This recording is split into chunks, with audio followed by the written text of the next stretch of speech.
Shalom adik-adik, berjumpa lagi dalam ibadah persekutuan teruna. Kakak harap adik-adik sudah mandi, berpakaian yang sopan, dan duduk yang rapi. Tentunya adik-adik harus mempersiapkan hati dan pikiran dalam beribadah kepada Tuhan. Jika adik-adik sudah siap, kakak persilakan adik-adik untuk bersaat teduh. Ya, kakak mengundang adik-adik untuk bangkit berdiri. Kita akan menyanyikan pujian dari Kidung Muda-Mudi 38, bait yang pertama dan yang keempat. Nyanyikanlah nyanyian baru.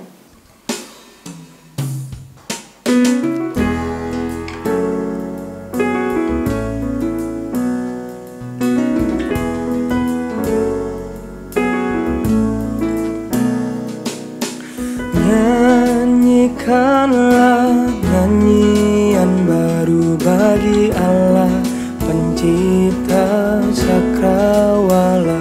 Segala serafim kerubim pujilah Dia, besarkanlah namanya. Bersorak-sorai bagi Rajamu, bersorak-sorai bagi Rajamu.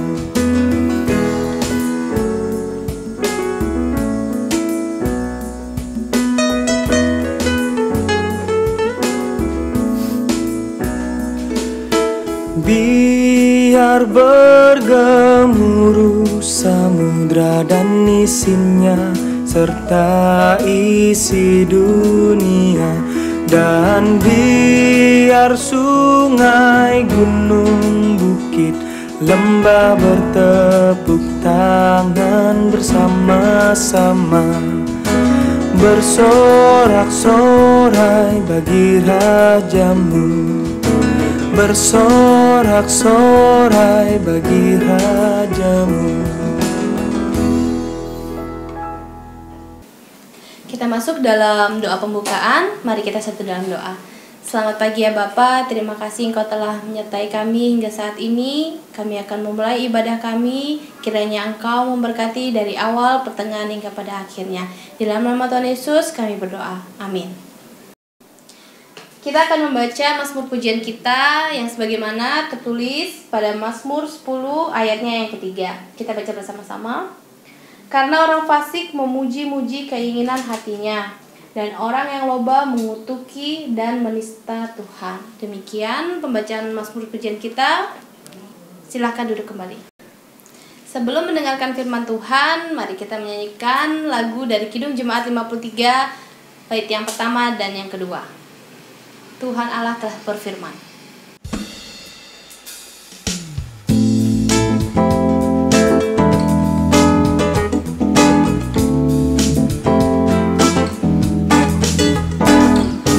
Tuhan Allah telah berfirman, haleluya. Pada umat sabda hikmat, haleluya. Buka telinga hai umatnya, kabar yang baik dengarkanlah. Buka hatimu, Tuhan datang, hai yang beriman. Tuhan Allah telah berfirman, haleluya. Pada umat sabda hikmat, haleluya. Barang siapa bertelinga, jangan menutup hatinya. Yang mau belajar, hai dengarlah firman yang bakar. Tuhan Allah telah berfirman, haleluya. Pada umat, pada hikmat, haleluya.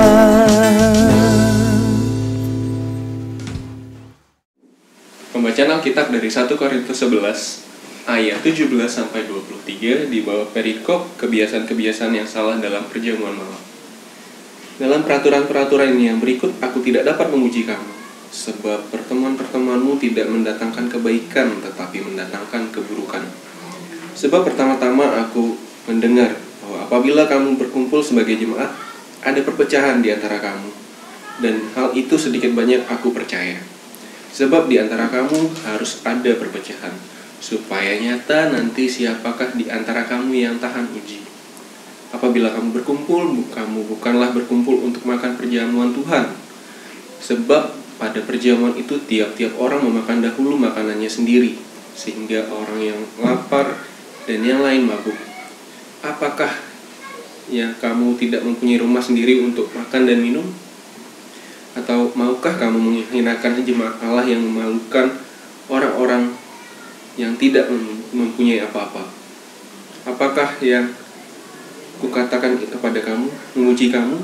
Dalam hal ini aku tidak memuji. Sebab apa yang telah kuteruskan kepadamu telah aku terima dari Tuhan, yaitu bahwa Tuhan Yesus pada malam waktu ia diserahkan mengambil roti. Demikian firman Tuhan, terpujilah Tuhan Yesus Kristus, haleluya. Shalom adik-adik, selamat pagi, selamat hari Minggu buat kita semua. Kembali lagi bersama kakak hari ini akan membawa firman Tuhan yang terambil dari 1 Korintus 11 ayat 17-23 yang kita baca bersama-sama tadi. Topik kita hari ini adalah bebas tapi tidak egois dan serakah. Adik-adik, kalau banyak sebelumnya dikatakan bahwa Korintus adalah kota pelabuhan, kota majemuk, di mana banyak orang datang ke sana untuk berdagang, ya. Kota yang majemuk, banyak orang yang berdatang, sehingga mereka berdatang untuk berdagang, untuk melakukan transaksi ekonomi, sehingga biasanya kalau transaksi ekonomi pasti ada pengusaha-pengusaha yang membawa para karyawan mereka, para budak mereka, saat itu disebut mereka membawa budak-budak mereka, membawa karyawan-karyawan mereka untuk ikut bekerja di sana bersama mereka. Nah, saat itu kota Korintus merupakan kota yang majemuk dan kota penyembah berhala, yaitu Dewi Afrodit, sehingga banyak orang di sana yang melakukan hubungan seks bebas dengan menggunakan pelacur-pelacur yang sudah disediakan oleh kuil-kuil yang ada di penyembahan-penyembahan Dewi Afrodit. Hal itulah yang membuat Paulus tergerak untuk menyebarkan Injil Tuhan Yesus ke sana, sehingga banyak orang yang kemudian bertobat dan percaya kepada Tuhan Yesus Kristus di kota Korintus. Nah, ketika banyak orang yang sudah percaya kepada Tuhan Yesus Kristus, mereka mulai melakukan ritual-ritual untuk menyembah Tuhan. Salah satunya beribadah dan melakukan perjamuan. Yang kita baca di sini adalah ketika mereka mengikuti perjamuan, melakukan perjamuan, ada sesuatu hal yang salah, yaitu bahwa ketika ada orang-orang kaya yang melakukan perjamuan, tapi mereka tidak mau mengingat orang-orang miskin. Mereka hanya membawa makanan mereka sendiri dan mereka menikmatinya di sana, tanpa mengingat orang-orang miskin dan tanpa membaginya pada orang-orang miskin. Sehingga orang-orang miskin yang datang ke sana dengan keadaan lapar dan letih tidak mendapatkan perjamuan apapun, dan mereka harus menjalani sisa sepanjang malam dengan penuh kelaparan. Nah, adik-adik, di sini kakak mau mengatakan bahwa hal itu adalah hal yang salah, dan Alkitab juga mengatakan hal itu yang salah, sehingga membuat terjadilah perpecahan. Memang perpecahan itu ada karena berbagai macam perbedaan, tapi bukan berarti karena perbedaan, perpecahan itu harus diteruskan. Tidak. Memang perpecahan membuat sebagai satu bahan uji siapakah yang bakal setia dan siapakah yang akan meninggalkan Tuhan. Tapi di sini dikatakan juga bahwa kasih Tuhan Yesus Kristus mau mengatakan kepada kita supaya perpecahan itu tidak terjadi dalam kehidupan tubuh jemaat. Bagaimana mungkin ketika satu tubuh, satunya ada yang lapar, ada yang letih, dan satunya ada yang kenyang. Adik-adik coba bayangkan ketika adik-adik sudah makan, tidak mungkin adik-adik sudah makan lalu adik-adik tangannya capek atau kakinya capek. Pasti sama badan pasti akan merasa lega karena sudah makan. Begitupun yang diinginkan oleh Paulus ketika satu jemaat, meskipun ada golongan kaya dan golongan miskin, tetap saja mereka harus satu tubuh. Mereka yang sudah satu tubuh harus tetap saling berbagi. Ya, di sini kakak mau mengingatkan bahwa adik-adik kita sebagai orang-orang Kristen, meskipun kita sudah dibebaskan oleh Tuhan, bukan berarti kita menggunakan kebebasan itu untuk sebebas-bebasnya. Tidak. Adik-adik kita di sini diajarkan tentang bagaimana kasih Tuhan Yesus kepada kita. Kalau kita ingat bagaimana perjamuan Kristus sebelum dia disalibkan, Yesus memecah-mecahkan roti dan menumpahkan anggur ke cawan, lalu Yesus membagikan kepada ke-12 muridnya. Ya, kita tidak melihat ketika Yesus makan sendiri makanan perjamuan itu. Dia tidak mencap dirinya sebagai Mesias lalu menghabiskan rotinya sampai kenyang, lalu sisanya diberikan kepada murid-muridnya. Tidak. Tuhan Yesus malah memecah-mecahkan rotinya dan membagikan kepada murid-muridnya, dan mereka makan bersama. Tidak diutamakan Tuhan Yesus makan dulu atau muridnya makan dulu, tidak. Mereka makan bersama-sama. Nah, di sini salah. Ketika di kota Korintus, jemaat yang kaya makan duluan dan yang miskin makan belakangan. Yang ditekankan di sini adalah ketika kita mau berbagi. Adik-adik, mungkin di sini diajarkan bahwa adik-adik kita sebagai orang-orang yang Kristen yang sudah bebas, kita harus membagikan kebebasan kita kepada sesama. Siapakah yang tidak bebas adalah orang-orang sekitar kita yang tidak mengenal Tuhan, ya.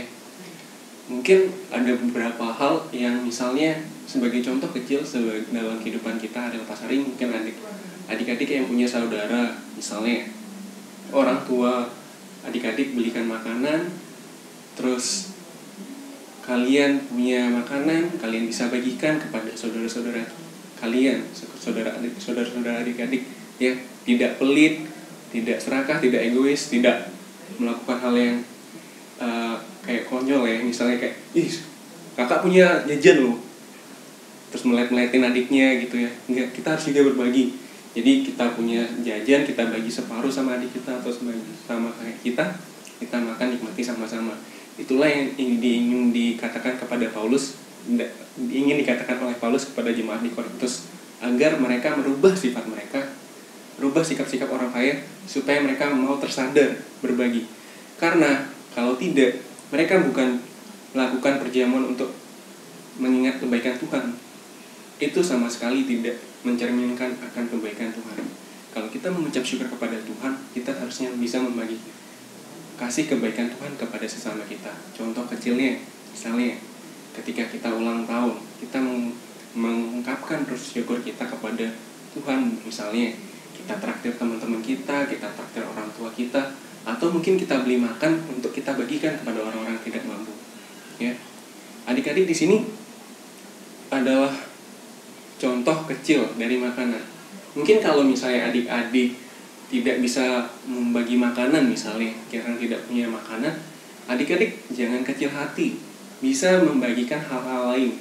Contohnya bisa membagi bakat, bisa membagi waktu, bisa membagi emosional kalian kepada orang-orang sekitar kalian. Misalnya ketika ada tugas dan kalian mampu menyelesaikan tugas, namun teman-teman kalian tidak bisa menyelesaikannya, kalian bisa membantu teman-teman kalian untuk mengerjakan tugas-tugas itu. Kalau misalnya juga teman kalian ada yang bersedih, kalian bisa ada di sana, hadir di sana, membantu menghibur mereka, ya. Jadi tidak mesti tentang makanan atau uang atau harta, ya. Ketika kita memang tidak punya, jangan dipaksa untuk berbagi.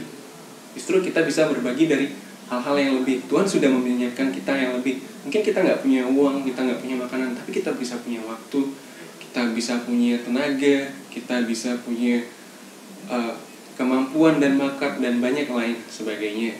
Misalnya banyak hal yang bisa kita lakukan, ya. Di rumah orang tua sudah capek bekerja seharian, kita bisa bantu mereka menyelesaikan pekerjaan rumah, beresin kamar sendiri, ya. Bisa membantu orang tua dan banyak hal sebagainya. Adik-adik jangan egois pada diri sendiri dan jangan serakah. Berbagilah kepada orang-orang sekitar kita, karena itulah yang dikehendaki Tuhan kepada kita dalam kehidupan kita hari lepas hari. Bagaimana belajar berbagi. Jangan mengatakan karena saya masih kecil, saya tidak mau belajar berbagi. Justru dari hal-hal kecil dulu, justru dari kita masih kecil, kita mau belajar untuk berbagi kepada sesama kita yang membutuhkan. Karena dengan berbagi kita tidak akan kekurangan, justru dengan kita berbagi kita akan menjadi kelebihan, dan kita akan menjadi kelimpahan di dalam Tuhan Yesus Kristus. Demikian firman Tuhan yang boleh kakak sampaikan. Selamat hari Minggu, Tuhan Yesus memberkati. Amin. Adik-adik, mari kita satu dalam doa syafaat, kita berdoa. Ya Tuhan, terima kasih banyak atas segala berkat yang Kau boleh berikan kepada kami. Tuhan, kami mengucap syukur atas kasih karunia-Mu. Engkau memberkati kami dalam kehidupan kami hari lepas hari ya Tuhan. Ya Tuhan, kiranya Kau boleh memberkati kami dalam kehidupan kami, dalam masa muda kami ya Tuhan, agar kami dapat menggunakan masa muda kami dengan baik ya Tuhan, dan seturut kehendak-Mu saja ya Tuhan. Kami tidak egois, kami tidak serakah, kami membagikan berkat kami kepada orang-orang yang membutuhkan. Kami mengucap syukur atas kasih karunia-Mu dengan berbagi kepada sesama kami ya Tuhan. Kami juga mau berdoa ya Tuhan buat kedua orang tua kami ya Tuhan. Kita boleh berkati mereka dalam usaha-usaha mereka, dalam membimbing kami, menumbuhkan kami sebagai anak-anak yang taat ya Tuhan. Kira Kau berkati. Kira Kau juga boleh berkati kami dalam sekolah kami ya Tuhan. Kira Kau boleh berkati dalam pembelajaran kami, baik di sekolah ya Tuhan maupun dalam lingkungan kami, agar kami dapat belajar dengan baik dan menjadi bekal buat masa depan kami ya Tuhan. Terima kasih ya Tuhan, terima kasih. Kami juga mau berdoa ya Tuhan buat bangsa dan negara kami ya Tuhan, di tengah-tengah krisis yang ada ya Tuhan. Engkau mengetahui, kiranya Kau boleh turut campur tangan untuk membantu menyelesaikan setiap masalah yang ada di dalam kehidupan bangsa negara kami ya Tuhan, di tengah virus corona yang boleh merebak ini ya Tuhan. Engkau yang beracara ya Tuhan, kiranya Kau boleh berkati agar dalam waktu dekat virus corona boleh berakhir dan kami dapat beribadah kembali di gereja dan kami beraktivitas seperti semula, seperti sedia kala ya Tuhan. Berkatilah kami ya Tuhan dalam masa muda kami. Bersyukur buat kami yang berulang tahun ya Tuhan, kiranya Kau berkati agar dalam pertambahan usia yang kami alami dapat menjadi lebih dewasa dan lebih taat akan Engkau ya Tuhan.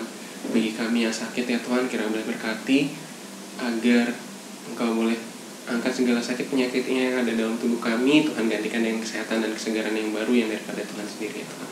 Demikian firman, demikian doa yang kami sampaikan kepadamu ya Tuhan. Kiranya Kau mendengar setiap doa-doa yang kami sampaikan. Hanya di dalam nama Tuhan Yesus Kristus, Tuhan yang telah mengajar kami berdoa. Bapa kami yang ada di surga, dikuduskanlah nama-Mu. Datanglah kerajaan-Mu, jadilah kehendak-Mu di bumi seperti di surga. Berikanlah kami pada hari ini makanan kami yang secukupnya, dan ampunilah kami kesalahan kami, seperti kami juga mengampuni yang bersalah kepada kami. Dan janganlah membawa kami ke dalam pencobaan, tetapi lepaskanlah kami daripada yang jahat. Karena Engkau yang punya kerajaan dan kuasa dan kemuliaan sampai selama-lamanya. Amin. Nah adik-adik, kita sudah mendengarkan firman Tuhan dan sekarang kita berada di akhir ibadah kita. Mari kita bernyanyi dari Kidung Jemaat 432 bait yang pertama dan yang kedua. Jika padaku ditanyakan.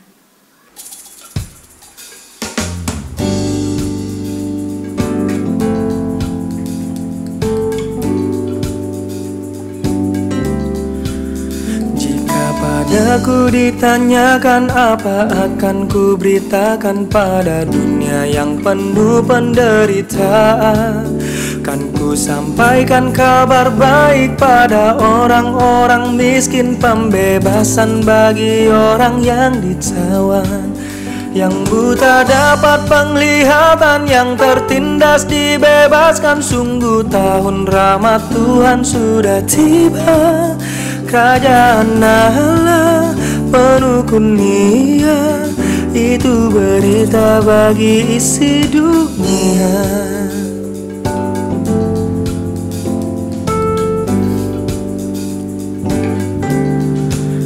Jika padaku ditanyakan apa akan ku sampaikan pada dunia yang penuh dengan cobaan. Aku bersaksi dengan kata tapi juga dengan karya, menyampaikan kasih Allah yang sejati. Telah tersedia bagi kita pengampunan dan anugerah keselamatan dalam Kristus putranya. Kerajaan Allah penuh kurnia, itu berita bagi isi dunia.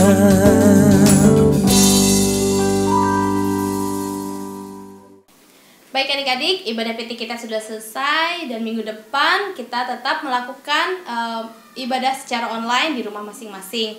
Jangan lupa pantengin IG dan WhatsApp PT di @pt_Immanuel Bung Karno. Stay safe, stay healthy. Selamat hari Minggu, Tuhan Yesus memberkati.